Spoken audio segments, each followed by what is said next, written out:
Le Symposium international d'art contemporain de Baie-Saint-Paul lance sa 42e édition avec une vingtaine d'artistes et un thème orienté vers le rapport des êtres humains à l'environnement.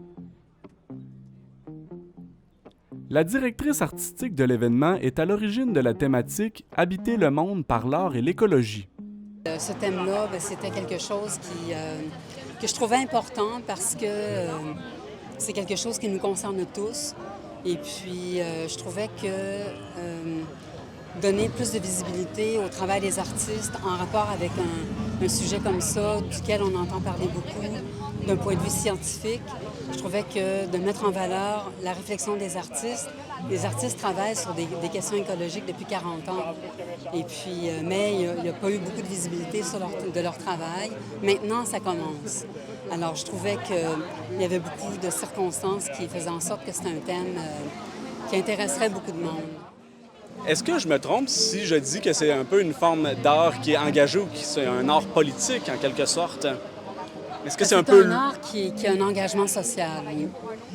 Pour certains, il peut avoir des connotations politiques, mais c'est avant tout, je dirais, l'art écologique est avant tout social. Enfin, on peut le décliner de différentes façons, mais je pense que l'enjeu premier, c'est social. Il faut vraiment regarder notre rapport à la nature, à l'environnement, parce que c'est notre survie. 12 artistes ont été sélectionnés pour la résidence artistique qui se déroulera au cours des 4 prochaines semaines. 10 autres artistes participeront également de façon ponctuelle à des activités de création à travers la ville. La provenance des artistes est très variée, allant du Québec à l'Angleterre, en passant par le Mexique, le Canada anglais et même la République démocratique du Congo. Vous avez reçu beaucoup de candidatures pour ce 42e symposium? On en a reçu vraiment beaucoup, puis tu sais, on le voit que c'est des questions qui occupent beaucoup les artistes. Puis mais c'est aussi de se dire, tu sais, je veux dire, ça fait partie de la vie d'un peu tout le monde. Tu sais, là, actuellement, qu'est-ce qu'on voit dans les nouvelles? Bien, ça brûle en Colombie-Britannique. Tu sais, c'est tellement quelque chose qui nous entoure tout le temps. C'est sûr que les artistes, bien, ça vient teinter leur création aussi. Donc, on a eu au-dessus de 240 applications, je pense, cette année. Fait que, tu sais, c'était quand même assez... très, très populaire. Là. Les artistes étaient très, très intéressés. Puis c'était ça a été dur de choisir, en fait. Là. On aurait pu choisir facilement 30 artistes. On aurait eu un super symposium. On aurait eu, comme tu disais à la fin, on aurait eu de quoi faire 2 symposiums. Oui, facilement. Cette année, les dernières heures du comité de sélection, on avait le cœur tout à l'envers parce qu'il y a des sujets, des projets qui étaient excellents qu'on ne pouvait pas prendre parce que, je veux dire, pour toutes sortes de raisons, on est limité à 12 artistes. Et puis... mais c'est ça, oui, la réponse des artistes, elle a été excellente, vraiment. Des pratiques artistiques de toutes formes seront présentées durant l'événement culturel. Et c'est dans la nature du symposium maintenant. Le symposium était tourné vers la peinture avant, principalement. Mais là, depuis quand même plusieurs années, il est vraiment tourné le plus possible à présenter qu'est-ce qui se fait dans l'art actuel maintenant. Donc, c'est sûr qu'il y a du multimédia, il y a de l'installation, il y a de la peinture, il y a de la sculpture, il y a du textile. Fait que, c'est sûr qu'il faut qu'on soit le plus représentatif possible de ce qui se fait en art là, maintenant. C'est qu'en art contemporain, les artistes ne s'identifient plus à un médium en particulier, comme ça s'est fait antérieurement. C'est vraiment, ils vont travailler des idées et après trouver le meilleur moyen ou les meilleurs matériaux pour les traduire. Ce qui fait que des artistes sont devenus multidisciplinaires comme ça. Alors, en étant un symposium d'art contemporain, comme Gabriel le dit, je dirais, il faut représenter cette réalité-là aussi. François Quévillon, un artiste montréalais, témoigne de l'intérêt du croisement des disciplines qui composent sa pratique. J'ai une pratique interdisciplinaire qui touche aux arts visuels, médiatiques, numériques. J'aime bien combiner différents médiums ensemble. Mais mon travail touche surtout aux arts numériques, je dirais. Mais je m'intéresse beaucoup à l'image photographique notamment, avec les changements technologiques. Donc, beaucoup la photographie calculatoire, tout ce qui touche à l'intelligence artificielle, qui est très à la mode ces temps-ci. Et puis, toujours une pratique qui est très tournée vers le territoire, le paysage, donc la captation du territoire en utilisant différents outils liés à la géomatique, par exemple. Donc, j'ai une pratique assez hors science aussi. Là. Monsieur Quévillon indique s'inspirer de bouleversements planétaires et d'enjeux environnementaux depuis le début de sa carrière artistique.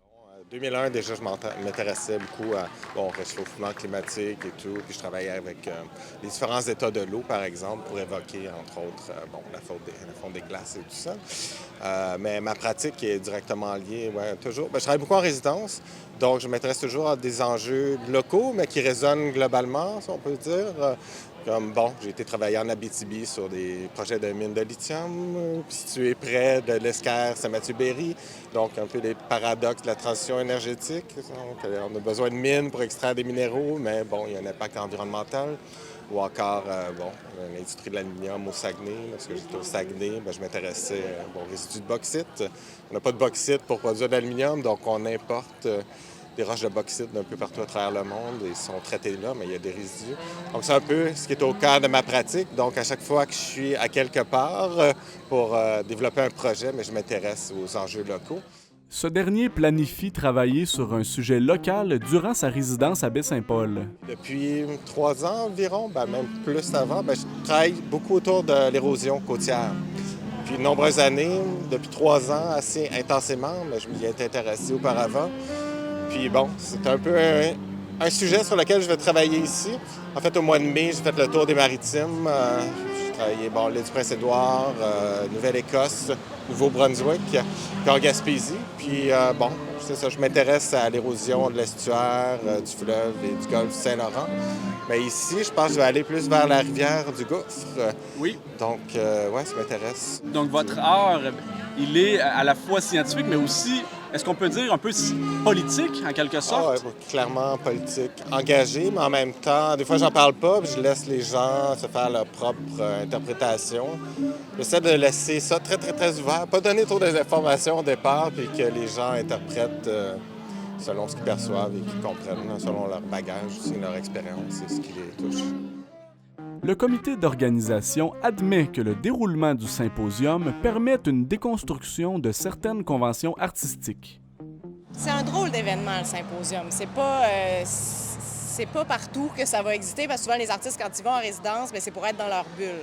Ici, on brusque leur bulle, disons, beaucoup, mais en même temps, on s'attend à rien d'eux à la fin. C'est pas comme si qu'ils doivent nous livrer 3 œuvres, tu sais. Fait que c'est sûr que pour eux, le processus est aussi de rencontrer, de se faire arrêter, de réfléchir, de répondre à une question. Puis ça est très intéressant pour eux aussi. Fait que c'est un processus de création qui est différent, mais que c'est pratiquement que le symposium qui offre ça aux artistes. C'est certain qu'ils doivent adapter leur méthode de travail. Ils ont des moments où ils peuvent travailler seuls, où là, ils peuvent travailler sur des aspects plus difficiles ou plus exigeants. Mais j'ai toujours retenu ce qu'un artiste a dit il y a 2 ans par rapport aux visiteurs. Et puis, il disait, on travaille seul dans l'atelier à l'année longue. Et là, on a un événement, on fait un vernissage. Là, il y a 40 personnes, du coup, qui veulent nous parler, puis après, on ne voit plus personne. Il dit là, on a 1 mois pour échanger avec les gens. Puis c'est d'une richesse inouïe. De plus en plus, on dirait que les gens comprennent aussi davantage c'est quoi le symposium. Le symposium a des habitués aussi. Et puis, les échanges sont de plus en plus fructueux, je dirais. Les gens restent longtemps, ils ont des conversations vraiment de fond avec les artistes. Et puis, en fait, je pense que ça fait des heureux des 2 côtés. Ouais. Un contexte comme celui-ci, c'est la première fois, avec autant d'interactions. Donc, j'ai hâte de voir comment ça va se passer. Mais j'aime bien rencontrer la communauté locale lorsque je développe un projet. Donc, c'est un contexte qui favorise ça. Quoique ça risque d'être plus des touristes que la communauté locale, on verra.